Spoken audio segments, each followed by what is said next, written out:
Hello मेरे प्यारे student, तो कैसे हैं आप सभी लोग। आई होप आप एकदम अच्छे होंगे, मस्त होंगे और अपनी प्रिपरेशन में लगे हुए होंगे।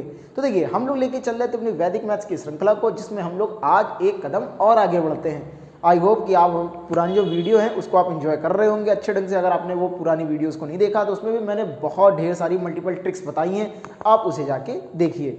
ठीक है, आज हम लोग इसी सीरीज में लेके चल रहे हैं 11 के ट्रिक्स को। 11 का मल्टीप्लिकेशन रूल क्या कहता है, आज हम लोग इसको देखेंगे। अच्छा, आप लोग सोच रहे होंगे मैं ट्रिक्स बताता तो हूँ, लेकिन ये मेनली यूज़ कहाँ होती हैं। तो देखिए, अगर प्रेजेंट टाइम की मैं बात करूँ, अगर मैं अभी 11 का आपको ये रूल्स पढ़ा रहा हूँ, तो आपने मेंसुरेशन के क्वेश्चंस को जरूर लगाया होगा। और मेंसुरेशन में आपने देखा होगा पाई की वैल्यू होती है 22/7, और जो एग्जामिनर होता है वो ऐसे नंबर, मतलब ऐसा रेडियस दे देगा, ऐसा डायमीटर दे देगा जो ईजिली कट जाता है 7 से, लेकिन बच जाता है फिर वो 22 वाला मैटर। तो 22 को अगर मैं हम लोग फैक्टर करेंगे तो वो 11 × 2 में फैक्टर होगा। 2 भी मेनली कट ही जाता है, तो 11 का मल्टीप्लिकेशन हमको वहाँ से देखने मिलेगा। तो ये जो चीज़ें रहती हैं, तो इन सब चीज़ों का यूज़ करके ही हम लोग अपने क्वेश्चन को ईजी तरीके से सॉल्व कर सकते हैं। तो इसीलिए ट्रिक्स को बनाया गया है। तो चलिए, इसी सीरीज में हम लोग आज की ये ट्रिक्स को देखते हैं। 11 का कैसे मल्टीप्लाई करते हैं विद इन सेकेंड में, कैसे, देखिए।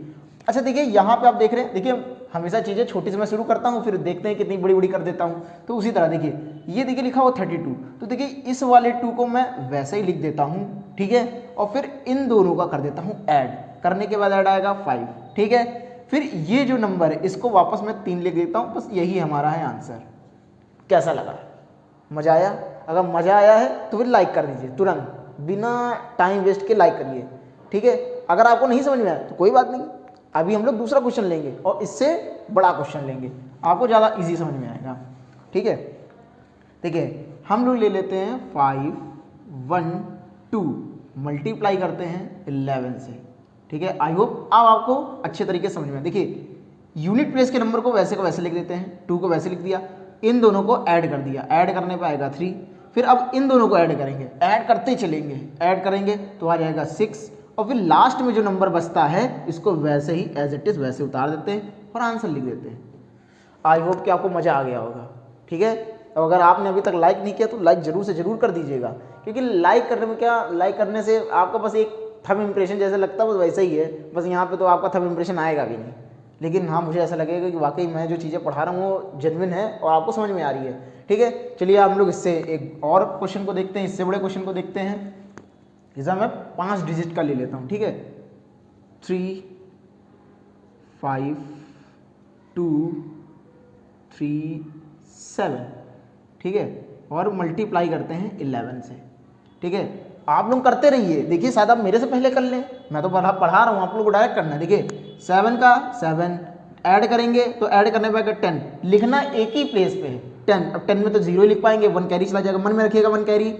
अब देखिए, इन दोनों को ऐड कर लिया, अब इन दोनों की बारी 5, 1 कैरी जो था वो 6 हो गया। इन दोनों को ऐड करेंगे 7 लिख देंगे, 5 2 7 होता है। इन दोनों को ऐड करेंगे 8 लिख देंगे, क्योंकि 5 3 8 होता है। और फिर लास्ट में जो 3 है उसको वैसे लिखेंगे और यही हमारा हो जाएगा आंसर। कैसा लगा, ठीक है।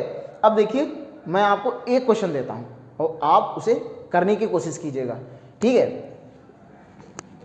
और करने के बाद ये नहीं करने की कोशिश करना है, आपको आंसर भी देना है। और मैं उन जितने भी आंसर आएंगे मैं सबको हार्ड दूंगा, ये मेरा आपसे वादा है, ठीक है। तो चलिए, क्वेश्चन ये है 7 8 5 3 4 6 7 मल्टीप्लाई बाई 11, ठीक है। आप इसका आंसर हमें कमेंट सेक्शन में दीजिएगा। तब तक हम लोग मिलेंगे किसी नई ट्रिक्स के साथ, तब तक जय हिंद, जय भारत।